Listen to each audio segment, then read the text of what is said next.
Hey everyone! Today I'll be reviewing the HMS Paladin, which is currently the newest destroyer in the game that you can purchase in the Plague of the Seas event. As usual, we'll go over its stats, offense and defensive capabilities, usage tips, and at the end, I'll share my final opinion on the ship. Stat-wise, the ship shares the same durability as the Zhangzhou the Great, which is lower than that of the Sriwijaya, but there's nothing to worry about, as its durability is still quite good for a destroyer. What you should be worried about is its speed, as it's just 1 knot faster than the Admiral Bassisty, making it among the slowest destroyers in the game. On top of that, it has terrible acceleration. This specific attribute isn't something I usually bring up when reviewing ships, because the ones I've covered so far had acceleration that was either appropriate for their type or simply not an issue. Until this ship arrived, since it has an acceleration similar to that of Pyotr Veliky, which is a Tier 3 cruiser.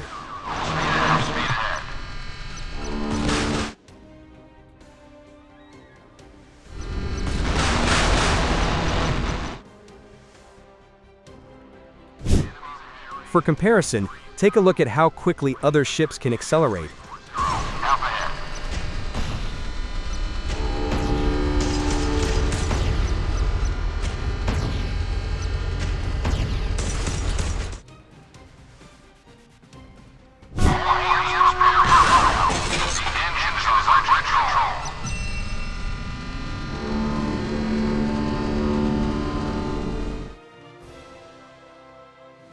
Due to its poor speed and sluggish acceleration, the ship will very likely struggle when attempting to engage or disengage from combat.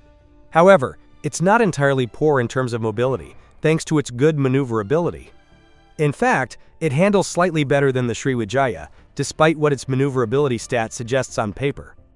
As for its visibility, you'll likely struggle in long-range engagements with this ship because its visibility is quite high. It falls between the levels of the Chanying and the Sriwijaya. This makes it easier for enemies to spot you.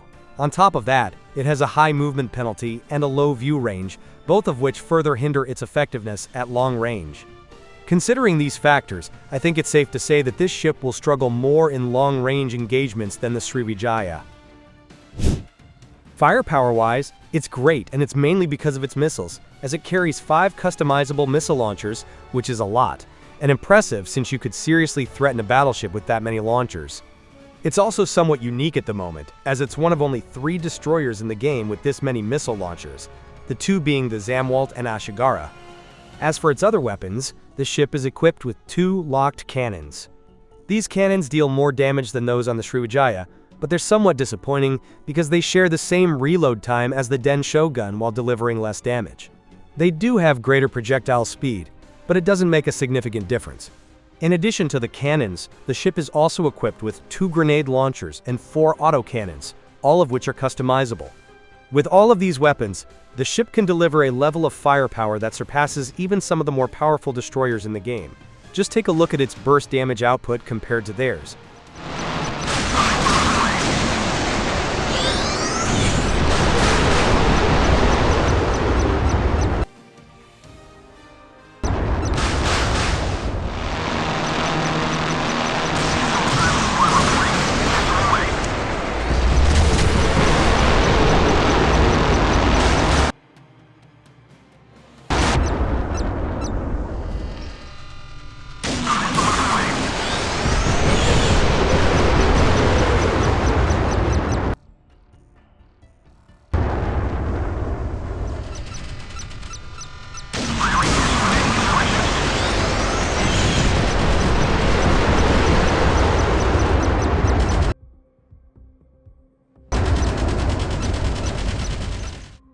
As you guys saw, its damage output is lower than that of the Ted Stevens, but it's higher than that of the Sriwijaya and Daju, both of which already possess strong firepower.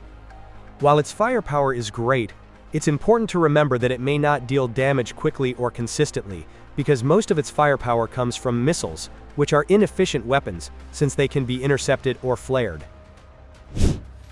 In terms of anti-submarine capability, it's decent, as it has 2 grenade launchers. That's enough to eliminate most underwater threats, but obviously, don't expect it to do so as quickly as 3 grenade launchers.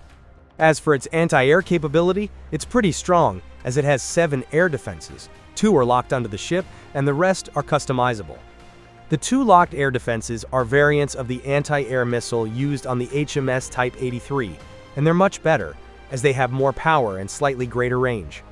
On top of that, since the ship has customizable autocannons and carries many of them, you can improve its anti-air capability to a considerable level by equipping it with autocannons that can target both surface and air units. With this ship's anti-air capability, you can expect aerial threats to struggle to deal significant damage to it. This ship is capable of taking on the roles of offense, defense, and support. However, I recommend avoiding the offense role if possible, especially if you like being a lone wolf. The reason is its poor speed and acceleration.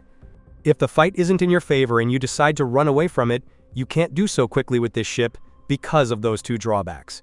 You'll either take heavy damage while trying to get away, or get eliminated before you can.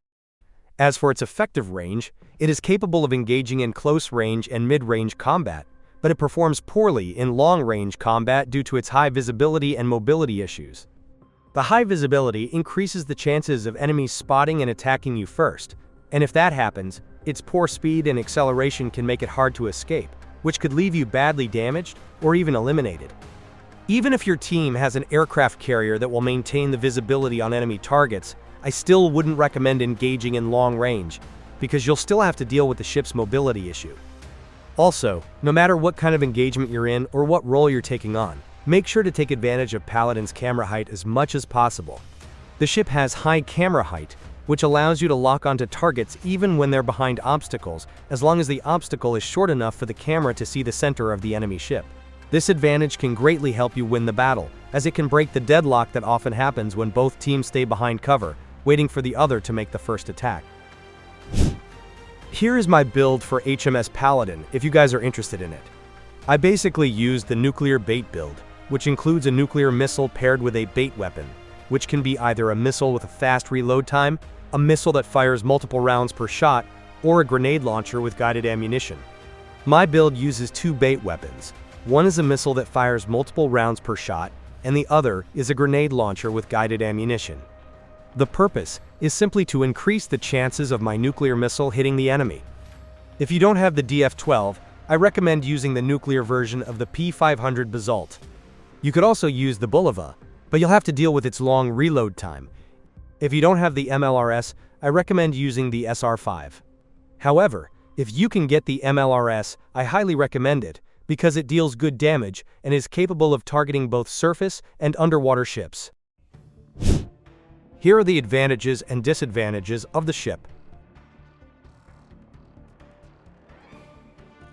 Overall, this ship is good, and whether it's worth it or not, I'll leave that up to you guys. I can't say it's worth it because the speed and acceleration are serious drawbacks. I'm sure they will be a headache for some players. But I also can't say it's not worth it, because it deals good damage to all kinds of threats you might encounter. If you ask about my experience with this ship, I initially hated it because of those two drawbacks. However, once I started using the nuclear bait build that I recommended, those drawbacks became less of a problem for me, and I began to enjoy using the ship.